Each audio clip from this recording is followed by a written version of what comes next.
Listen to this carefully. There is a word written in the Bible as, therefore, as the elect of God, holy and beloved, put on what? Tender mercies, kindness, humility, meekness and long suffering. लिखा है, इसलिए परमेश्वर के चुनो हुओं के समान, जिनको परमेश्वर ने चुन लिया है, एज इलेक्टेड फ्रॉम गॉड। कैसे होना चाहिए? पहली बात तो परमेश्वर ने चुना है तो बोला है कि होली एंड बिलव्ड, पवित्र और प्रिय, प्यारे लोगों। हमें होना कैसा चाहिए परमेश्वर के चुने हुए लोगों को?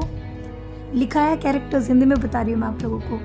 बड़ी करुणा, करुणा, भलाई, दीनता, नम्रता और सहनशीलता, ये सब चीजें हमें धारण करनी है, पहन लेनी है। पुट ऑन, इंग्लिश में लिखा है पुट ऑन।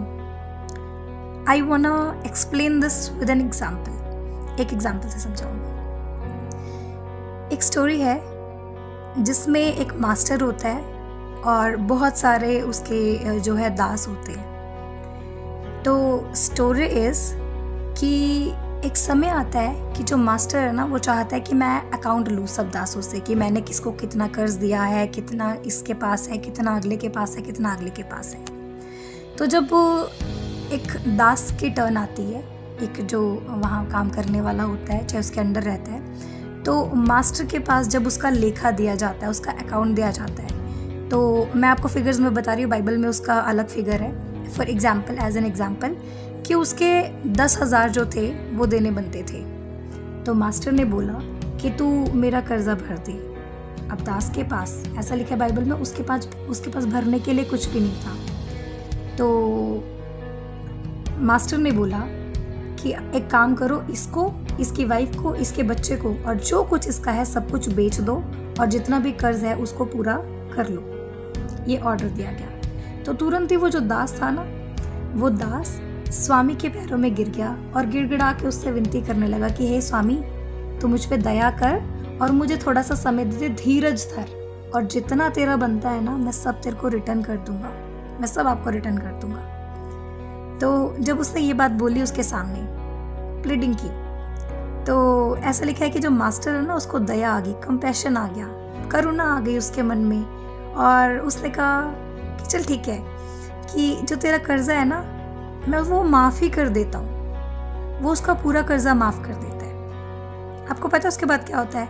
जब माफ़ी मिलती है, वो खुश होकर बाहर चला गया, और बाहर गया तो उसने अपने संगी दास को, यानी अपने साथ फेलोमेट को कुछ पैसा दिया होगा। सपोज जैसे इसका 10,000 माफ़ हुआ, उसका इसने 100 रुपीज़ या समथिंग कुछ इतना कर्जा उसको दिया होगा, तो वो उसको बाहर मिला।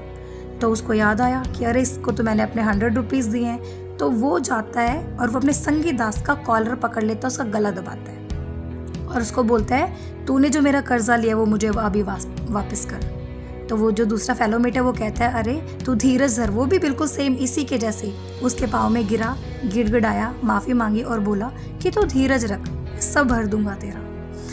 लेकिन जैसे इसके साथ हुआ, जैसे इसको माफ़ी मिली, इसने वैसा नहीं किया।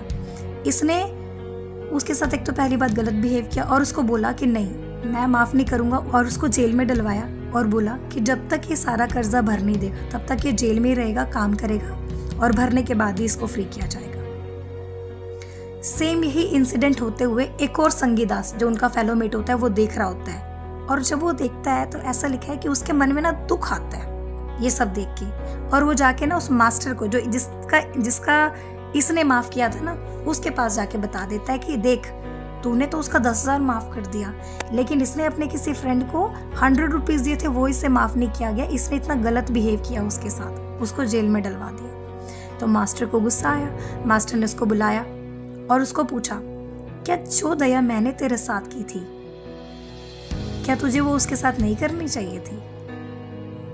तो मास्टर ने उसको भी जेल में डलवाया और बोला कि जब तक ये भर नहीं देगा ना, तब तक तू भी यही काम करेगा, और सारा जब तक चुका नहीं देगा तू बाहर नहीं आएगा। और उसके लिए एक वर्ड यूज किया गया, हे निर्दयी दास।